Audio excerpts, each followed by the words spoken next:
Pada suatu hari, ada seorang ibu yang membeli beberapa pohon bunga yang ada di pot. Bunga itu diletakkan di halaman rumah untuk menambah keasrian dan keindahan rumahnya. Sambil berkata dalam hati kecil, ibu itu berdoa pada Tuhan, "Ya Tuhan, melalui bunga-bunga ini, semoga nanti akan banyak berdatangan kupu-kupu di halaman rumahku." Lalu si ibu itu kembali lagi pada kesibukan sehari-harinya. Setelah seminggu berselang, ia menunggu dan menunggu.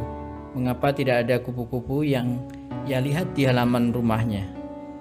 Hingga suatu hari betapa kagetnya si ibu mendapat bahwa bukannya kupu-kupu yang datang pada halamannya, tetapi malah ulat bulu yang merambat pada pohon-pohon yang dibelinya. Melihat hal itu, bukan main marahnya si ibu itu.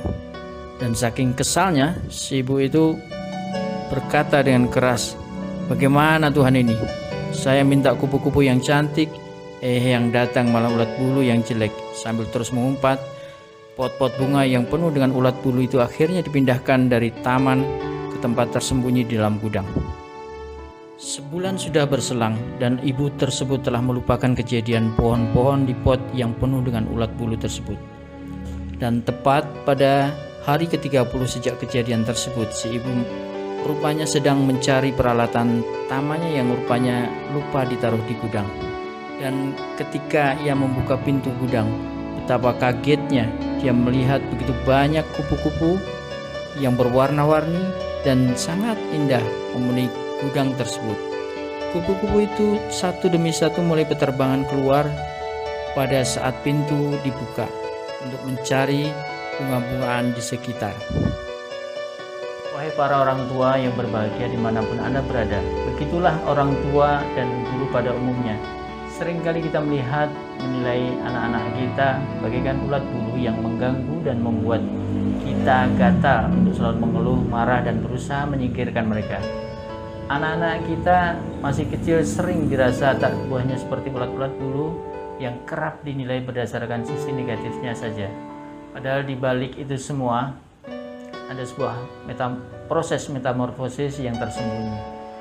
Ya, sisi indah yang kelak akan dimunculkan pada saat mereka dewasa.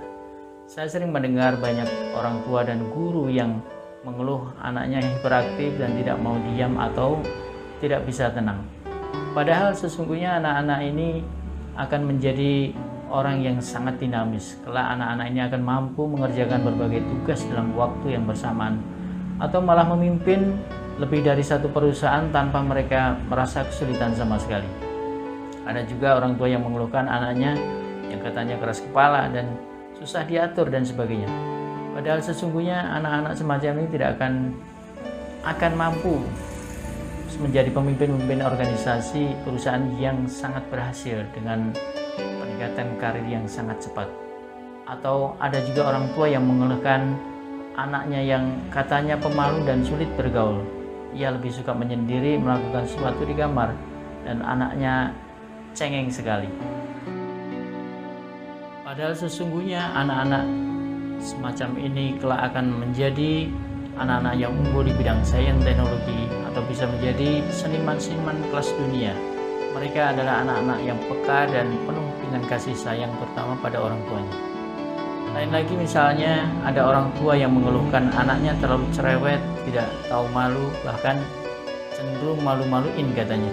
Padahal sesungguhnya anak-anak ini akan menjadi orang-orang yang terkenal karena kemampuan tampilnya di depan umum dan keberaniannya dalam berekspresi.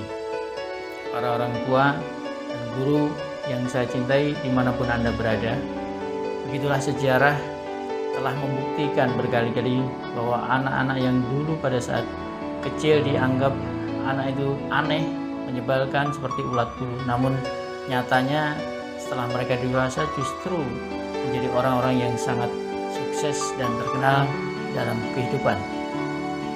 Tapi bagaimana mungkin sang ulat bulu tadi bisa menjadi kupu-kupu yang cantik dan indah jika kita semua selalu menganggapnya sebagai sesuatu yang aneh, menjijikkan, dan harus segera disingkirkan dari pandangan kita. Para orang tua dan guru yang saya cintai dimanapun Anda berada, sesungguhnya banyak anak-anak Indonesia yang mengalami nasib seperti ulat bulu tadi, dan mereka selalu dianggap sebagai anak bermasalah. Maka mereka tidak pernah memiliki kesempatan untuk bermetamorfosis menjadi seekor kupu-kupu yang indah. Ya, begitu malangnya mereka, sampai akhirnya mereka harus tetap menjadi ulat bulu sepanjang hidupnya. Ya, ulat bulu dewasa yang benar-benar mengganggu kehidupan kita semua. Mari kita renungkan bersama. Saya yakin jika kita semua mau berubah, maka kelak kita akan banyak memiliki kupu-kupu yang indah dan cantik yang berterbangan menghiasi seluruh bumi Nusantara tercinta ini. Mari bersama-sama kita bangun Indonesia yang kuat melalui anak-anak kita tercinta. Terima kasih. Dipersembahkan oleh